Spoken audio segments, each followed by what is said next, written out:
financer l'hypercroissance, c'est le métier de Philippe Herbert, associé du fonds Banexi Venture et membre de l'AFIC, en tout cas Banexi Ventures. Tout à fait. Bonjour Philippe. Bonjour Thomas. C'est une question qu'on se pose tous les jours quand on est investisseur. Comment est-ce qu'on va dénicher finalement les prochaines pépites de l'hypercroissance ? Oui, absolument. Alors, les dénicher, puis après les accompagner pour qu'elles continuent à être encore en hypercroissance, parce que c'est quand même un des moteurs d'optimisation, de développement, de la valorisation d'une société. C'est nouveau l'hypercroissance ou c'est juste un nom qu'on accole à quelque chose qui existait déjà ? Je crois qu'on a un petit peu oublié de start-up, c'est entreprise d'hypercroissance. Mais le mot start-up est devenu un mot un peu galvaudé. Toutes les PME sont des start-up, les nouvelles PME sont des start-up. Voilà, ce qui n'est pas tout à fait le cas, parce que l'hypercroissance, c'est faire des centaines de pourcents de croissance, bien sûr au début, mais continuer par la suite avec, par exemple dans le Pass French Tech, entre 10 millions et 50 millions, on demande 25% de croissance sur les 3 dernières années et l'année en cours. Donc c'est un parcours d'athlète. C'est de plus en plus fréquent. On a de plus en plus d'athlètes, de coqs musclés en France. Écoutez, on est parti sur la route pour les chercher et les mettre ensemble en Champions League, donc en ligue des meilleurs représentants du numérique il y a à peu près une grosse année, et on en a déjà 61 sociétés.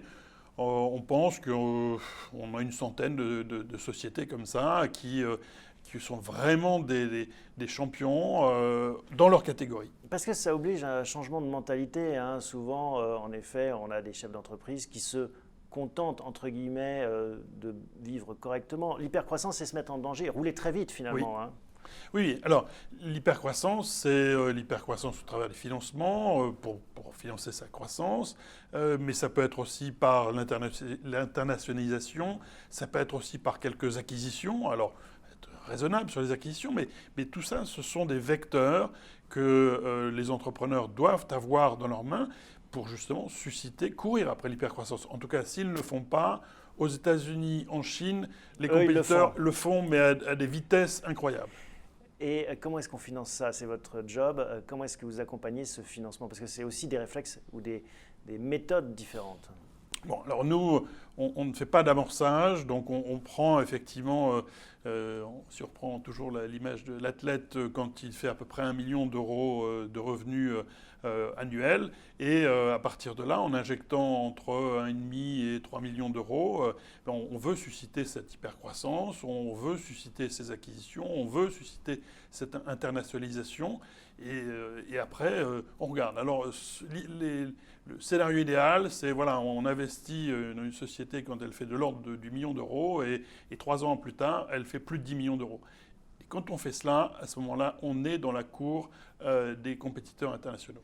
Et on est également dans l'antichambre de la bourse, si tel est son souhait. C'est ce qu'on écoute aujourd'hui comme témoignage. C'est l'étape d'après, ça, la bourse ? La bourse, c'est une possibilité. Aujourd'hui, en France, beaucoup de sociétés start-up de biotech ou de sciences de la vie y ont recours, mais dans la partie numérique, assez peu. Parce que je pense qu'il y a des réticences, il y a peut-être une méconnaissance, et puis il y a un rêve unique de la Mecque Nasdaq ou New York Stock Exchange, mais pourquoi pas utiliser les outils que l'on a en Europe. On a les ressources en Europe. On en a. Alors, ce n'est pas adapté à toutes les sociétés, ce n'est pas la panacée, mais on en a. Les sociétés qui sont passées par le Pass French Tech ou qui sont lauréates du Pass French Tech, elles sont tout à fait qualifiables pour Anternex, et c'est ce que nous avons démontré ce matin. Merci Philippe, à bientôt. À bientôt.